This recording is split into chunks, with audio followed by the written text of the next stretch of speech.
سوال 1۔ میرا سوال یہ ہے کہ قومی ترانہ کے آخری الفاظ سایہ خدا ذوال جلال کفریہ کلمات تو نہیں؟ اگر نہیں ہیں تو اس کا معنی کیا ہوگا؟ کہیں ترانے کے ان الفاظ سے اللہ تعالیٰ کے لیے سایہ کا ادراک تو لازم نہیں آتا۔ 2۔ عقائد کے لحاظ سے اللہ تبارک و تعالیٰ کے لیے سایہ کا تصور کیسا ہے؟ جواب 1۔ سایہ کا لفظ اردو اور فارسی زبان میں مستعمل ایک معروف و مشہور لفظ ہے۔ لغت میں سایہ کے کئی معنی آتے ہیں: پرچھائیں، پرتو، پناہ، حفاظت، حمایت وغیرہ۔ حدیث مبارک میں بھی سایہ کی نسبت اللہ تعالیٰ کی طرف کی گئی ہے۔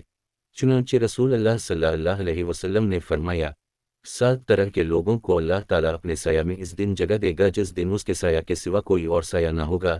اس حدیث کی تشریح میں بعض محدثین نے اللہ تعالیٰ کے سایہ سے اللہ تعالیٰ کی حفاظت اور حمایت مراد لیا ہے۔ مذکورہ تفصیل کی روح سے پاکستان کے قومی ترانہ کے الفاظ سایہ خدا ذوال جلال کفریہ کلمات نہیں ہیں بلکہ دعائیہ کلمات ہیں، جن کا مطلب یہ ہے کہ یہ مملکت پاکستان ہمیشہ اللہ تعالیٰ کی حفاظت میں رہے۔ لہٰذا اس جملہ کو کفریہ سمجھنا غلط ہے اور اس جملہ سے اللہ تعالیٰ کے سایہ کا ادراک بھی لازم نہیں آتا۔ 2۔ اللہ رب العزت کی ذات مجسم نہیں ہے، باری تعالیٰ کی ذات جسم سے پاک ہے۔ اسی طرح اللہ جل شانہ کی ذات ہر اس چیز سے بھی پاک ہے جس کا انسان محتاج ہوتا ہے۔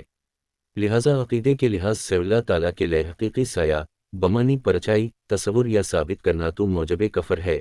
البتہ سایہ کا وہ معنی جو پہلے جزء میں ذکر کیا گیا ہے اللہ تعالی کے لیے مراد لینا بلا شبہ درست ہے۔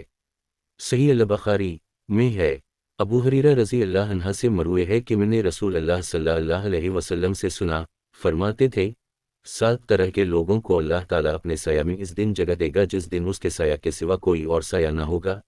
1۔ امام عادل۔ 2۔ وہ جوان جس کی نشو و نما ہی اللہ تعالیٰ کی عبادت میں ہوئی۔